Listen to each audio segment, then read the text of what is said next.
प्रहार संघटनेचे कार्यकर्ते आक्रमक झालेत। अमरावतीत रस्त्यावर टायर जाळून आंदोलन केले जाते। बच्चू कडूंच्या आंदोलनामुळे कार्यकर्ते आक्रमक झालेत। आंदोलनाचा आजचा 5वा दिवस आहे आणि प्रहारच्या सगळ्याच कार्यकर्त्यांनी आता आजच्या दिवसाचा अल्टिमेटम सरकारला दिलाय।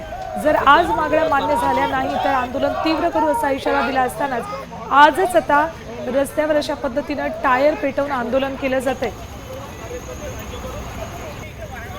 अपडेट्स घेऊयात आमचे प्रतिनिधी अमर गटारे यांच्याकडून। अमर, काय आत्ताची परिस्थिती आहे? आजपर्यंतचा अल्टिमेटम सरकारला प्रहारने दिला आहे।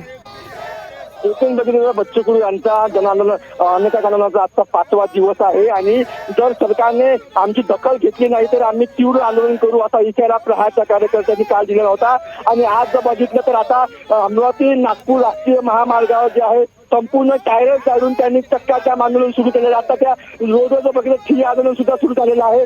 दोन्ही बाजूनी टायर झालेले आणि मोठ्या ज्या वाहनांच्या रांगा ज्या आहेत त्या लागलेल्या आहे। एकंदरीत बघितलं तर बच्चू कडू यांची प्रकृती कालपासून खालावलेली आहे। त्यांचं 4 किलोपेक्षा जास्त वजन जे आहे ते कमी झालेलं आहे।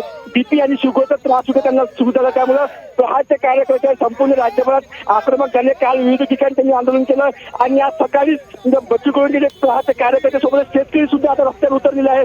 मोठ्या प्रमाणात जाळपोळ अमरावतीमध्ये सुरू झालेली आहे आणि जो महामार्ग आहे तो आता अडवून ठेवलेला आहे आणि जोपर्यंत आमच्या मागण्या मान्य होते तोपर्यंत आमचं आंदोलन सुरूच राहील। सरकारने तात्काळ दखल घ्यावी अशी मागणी प्रहार कार्यकर्त्यांनी सुद्धा आता केली आहे। सगळेच आंदोलक आक्रमक झालेले दिसत आहेत। अपडेट्स तुमच्याकडनं वेळोवेळी घेत राहू। तुर्तास धन्यवाद संपूर्ण माहितीसाठी। तर अमरावती नागपूर महामार्ग रोखून धरलेला आहे आणि या ठिकाणी टायर जाळण्यात आले, त्यामुळे अवजड वाहनांच्या रांगा लागल्या।